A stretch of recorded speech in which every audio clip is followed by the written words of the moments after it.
Hello friends, welcome to Himalaya Shakti Tantra. I am Nitin Karwal, तंत्र researcher and practitioner. आज नवरात्रि का पहला दिन है और 10वां विद्याओं में आज महाकाली का दिन है। तो मैं कुछ तांत्रिक प्रिपरेशन कर रहा था यहाँ, तो मुझे लगा कि मैं आप लोगों को बता दूं। मैं साथ साथ प्रिपरेशन करता जाऊंगा और आपको बताता जाऊंगा, आप देखते जाना और समझते जाना। ये सिर्फ बताने के लिए वीडियो बना रहा हूँ, ये नहीं कि देख के अपने घर में करने लगो। ऐसा बिल्कुल मत करना, नहीं तो बहुत सारी दिक्कत आप क्रिएट कर लोगे। तो सबसे पहले मैंने एक शक्ति का यंत्र बनाया है। मैंने इस गुप्त नवरात्रों में, जो नवरात्रे हैं चैत्र मास के, इसमें कुल देवी की साधना सबको दी है।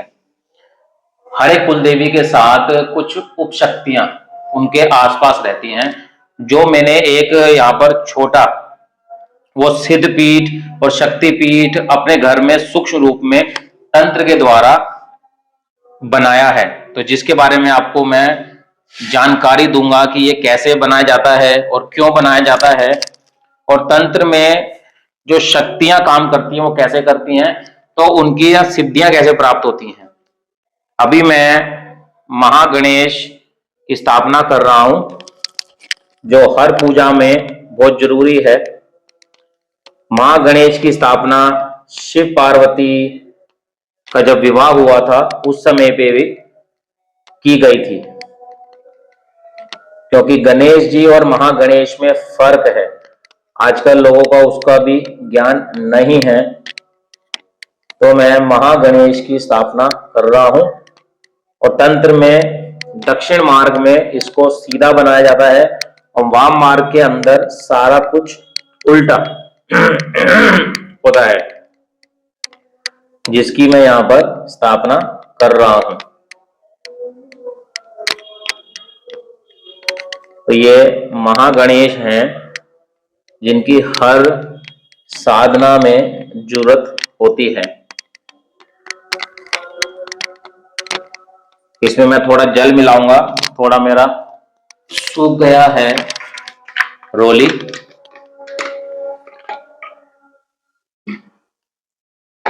और ये बड़ा ही गुप्त रहस्य है, जो तंत्र साधनाओं में ना तो आपने कभी सुना होगा और ना ही कोई आपको ये बता पाएगा और ना ही कोई ये सिखा पाएगा। ये तो सिर्फ इंफॉर्मेशनल वीडियो है, आपको बताने के लिए कि हर एक कुल की एक कुल देवी होती है, उसका एक कुल देवता होता है और उनका एक कुल गुरु होता है। तो उन सब की स्थापना घर में सूक्ष्म रूप में तंत्र के द्वारा ही की जा सकती है, क्योंकि तंत्र हमें वो शक्ति प्रदान करता है, वो विधि प्रदान करता है, जिससे उनकी स्थापना पूरे शक्तिपीठ की, जैसे लोग घूमने वैष्णो देवी जाते हैं, ज्वाला देवी जाते हैं, कांगड़ा, चामुंडा, चिंतपूर्णी, मनसा देवी, सबकी अपनी अपनी अलग कुल देवियां हैं, भद्रकाली, शमशान काली, कंकाली।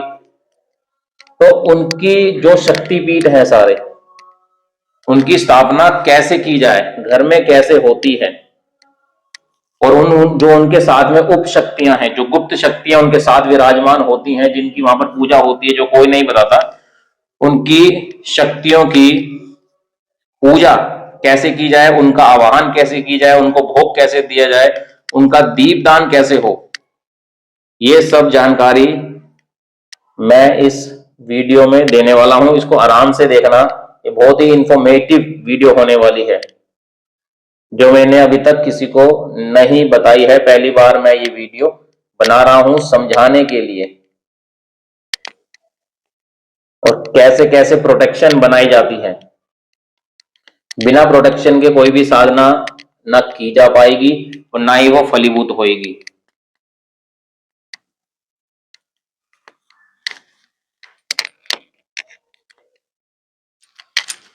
ये मैंने त्रिशूल बनाया है, जिससे प्रोटेक्शन मिल सके। और यहां पर मैं अब ओम की, जो ब्रह्मांड की ध्वनि है, जिससे सारे मंत्र बने हैं, जो बाबा शिव के डमरू से जब नाद हुआ तो सबसे पहले ब्रह्मनाद हुआ। उस ब्रह्मनाद में प्रणव ओम का उच्चारण हुआ, जो ब्रह्मांड का साउंड है वो ओम है।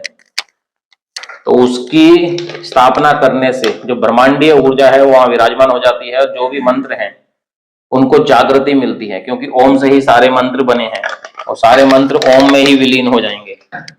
आ उ मा, इन्हीं 3 शब्दों से सारे मंत्रों की उत्पत्ति हुई है। मातृकाएं जो भी हैं वो सब इसी से ही उनकी स्थापनाएं हुई हैं। तो इसलिए ओम की स्थापना करना बहुत जरूरी है और ये प्रोटेक्शन भी प्रदान करता है। आपको प्रोटेक्शन भी इससे मिलेगी, इसके यंत्र की स्थापना करने से आपको प्रोटेक्शन भी घर में प्राप्त होगी।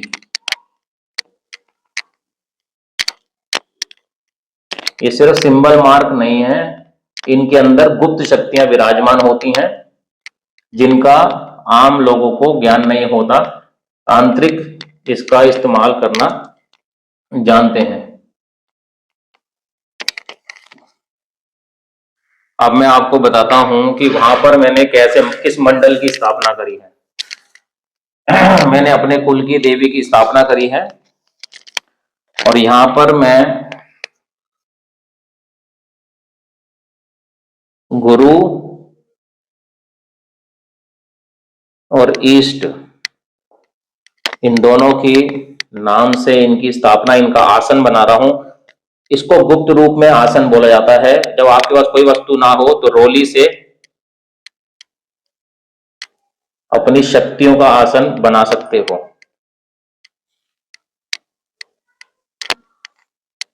तो ये सूक्ष्म रूप में आसन की स्थापना होती है।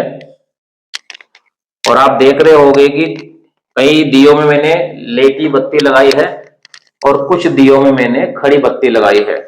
उसका भी कारण है, जब देवी के नाम से, देवी के किसी भी रूप की जब हम उसको दीपदान करते हैं, देवी के किसी भी रूप को, चाहे वो दुर्गा हो, काली हो, छिन्नमस्ता हो, मातंगी हो, धूमावती हो, कमला हो, बगलामुखी हो, किसी भी शक्ति के स्वरूप का जब आप दीपदान करोगे तो उसमें ये लेटी बत्ती का इस्तेमाल होता है।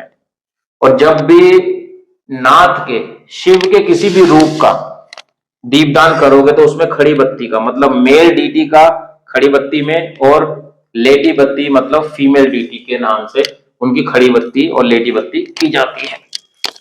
अब मैं सब में तेल डाल रहा हूं, उसके साथ साथ आपको बताता जाऊंगा कि किस किस की मैं यहाँ पर स्थापना करी है, किसको दीपदान हो रहा है। ये ईष्ट के नाम से जो मेरे ईष्ट हैं सिद्ध श्री बाबा जी, उनको ये दीपदान हो रहा है। और ये मेरे गुरुदेव ब्रह्मलीन सदगुरुदेव बाबा निर्मल नाथ वैरागी जी महाराज। गुरु और इष्ट की पूजा बहुत जरूरी है। अब ये मैंने अपने कुल देवी का मंडल तैयार किया है। ये मेरी कुल देवी का मंडल है। जो मेरी कुल देवी की स्थापना है वहां पर जो जो उपशक्तियां जैसे जैसे बैठी है मैंने वैसे ही उनकी यहाँ पर स्थापना करी सूक्ष्म रूप में। वो जो शक्ति और सिद्ध पीठ है उसकी स्थापना मैं यहाँ सूक्ष्म रूप में कर रहा हूँ तंत्र के द्वारा। तो यहाँ पर हनुमान जी बैठे हैं, जहां मेरी कुलदेवी है यहाँ पर बैठे हैं हनुमान जी। तो मैं हनुमान जी को यहाँ दीपदान करके उनकी यहाँ स्थापना कर रहा हूँ। ये गणेश जी की स्थापना है बीच में, और यहां पर बैठे हैं भैरवनाथ। अब ये 3 देवता वहां पर इसी रूप में बैठे हैं, बजरंगबली, गणेश और भैरवनाथ। तो इनको मैं यहाँ पर दीपदान करूंगा जैसे उनकी वहां स्थापना है। बीच में मेरी कुल की देवी विराजमान है, जो मैंने शक्ति मंडल तैयार किया है। और ये काले हकीक हैं, काले हकीक के ऊपर मैंने माता को आसन दिया है और ये दिया उनके नाम से मैंने जलाया है, क्योंकि अखंड जल रहा है तो इसकी आकाशीय बत्ती है। यहां पर बैठी है उनके साथ में, उनके गर्भगृह में बैठी है शताक्षी माता, उनके उल्टे हाथ में शताक्षी, और उनके सीधे हाथ में बैठी हैं भीमा। ये बैठी हैं भीमा माता। और यहां पर बैठी हैं उन्हीं के साथ में ब्राह्मणी माता। ये 4 शक्तियां और गणेश जी उनके गर्भगृह में विद्यमान हैं। तो मैंने ये छोटा मंडल तैयार किया है। जैसे हम शकंबरी, मेरी जो कुल की देवी है शकंबरी रूप में, उनकी मैं वहीं पे जाके जैसे पूजा करता हूं, उनकी यहीं पे मैं पूजा कर रहा हूं उसी रूप में। तो अब उसके बाद ये जो इधर का दिया है इसमें बैठी है छिन्नमस्ता ऊपर पहाड़ी पर। तो यहां पर मैं सूक्ष्म रूप में उनकी स्थापना कर रहा हूं। ये मेरे कुल देवी के साथ में उप शक्तियां विराजमान है, और किस किस रूपों में विराजमान है ये भी मैं आपको बताता जा रहा हूं। ये बड़ी गुप्त विधि है। और उसके बाद जब यहाँ पर छिन्नमस्ता बैठी हैं और उस गर्भगृह के आसपास, ये दूर बैठी है पहाड़ी पे, तो इसको इनको मैंने दूर स्थापना करी है जब पहाड़ी पे बैठी हैं, और ये उनके अंदर गर्भगृह के बाहर जो भी शक्तियां सर्कल में बैठी हैं, ये बैठी है कामाख्या, यहां कामाख्या शक्ति बैठी है मेरी कुल की देवी के साथ, ये उनकी उप शक्तियां हैं। और यहां पर बैठी है ज्वालामुखी, ज्वालामुखी की शक्ति यहां पर बैठी है। उनके पीछे बैठी है महाकाली, उसके साथ में महाकाली के साथ में एक ही गर्भगृह में बैठी है भद्रकाली, और भद्रकाली के उधर दूर जाकर पहाड़ी पर बैठी है रक्तदंतिका, ये मां रक्तदंतिका। तो इनकी यहां पर स्थापना हुई है, और ये मैंने बीज मंत्र की स्थापना करी है महाकाली की, जो महाकाली के बीज मंत्र हैं उनकी मैंने स्थापना यहां पर करी है। अभी मैं इनका फूलों से श्रृंगार करूंगा। तो आप देख सकते हैं तंत्र के अंदर कैसी विधियां तैयार की जाती हैं, और ये गुप्त विधियां हैं, इनको बताया नहीं जाता, लेकिन मैं अपने स्टूडेंट्स को बताने के लिए कि तंत्र कितना विराट है और उनकी साधनाएं बिना गुरु के संभव नहीं है, ना ही वो पूर्ण होंगी।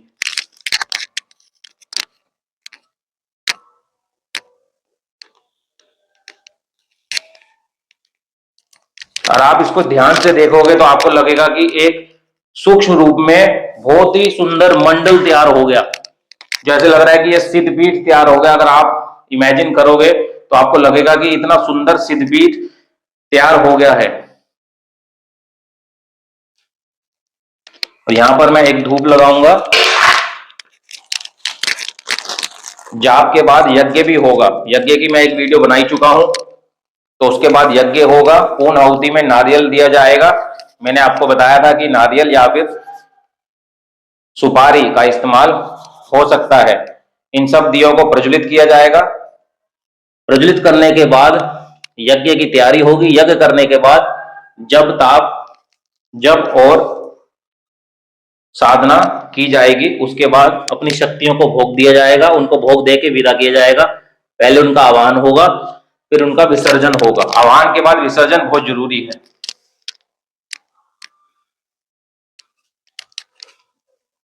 हमेशा साधना में जल जरूर रखें।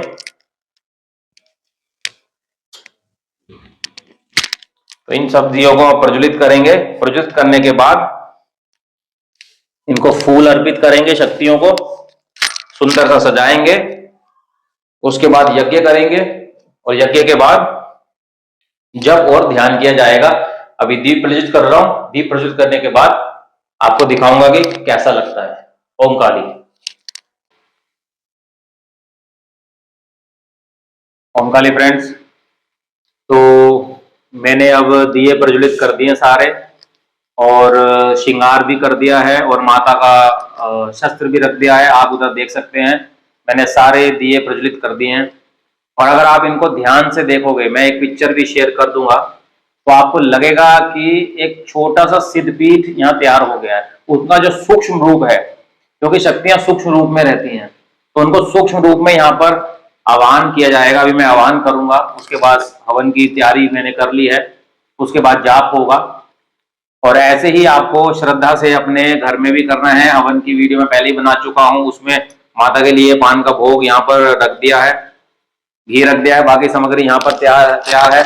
एक चीज मैंने आपको नहीं बताई थी उस दिन की, माता काली की तंत्र की साधनाओं में कुछ जड़ी बूटियों का इस्तेमाल और भी होता है। उन जड़ी बूटियों का नाम है जैसे अगर तगर, बालझड़, काली हल्दी, इन सब चीजों का इस्तेमाल भी होता है। ये मेरे पास काली हल्दी है जिसका मैं आज इस्तेमाल करूंगा। ये काली हल्दी है, और ये बहुत ही पावरफुल और तंत्र में इस्तेमाल होने वाली जड़ी बूटी है, और जो रेयर मिलती है आजकल, ये सब चीजें मिलती नहीं है।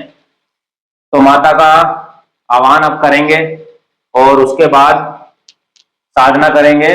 और आप जब मैं वापस ये अपलोड करूंगा तो इनको आसानी से आराम से देखना, एक एक मंडल को देखना, वहां की ऊर्जा को देखना। जब इनको प्रज्वलित किया गया, इनको जागृत किया गया, उसके बाद एक अलग ही शक्ति यहाँ पर विराजमान होगी।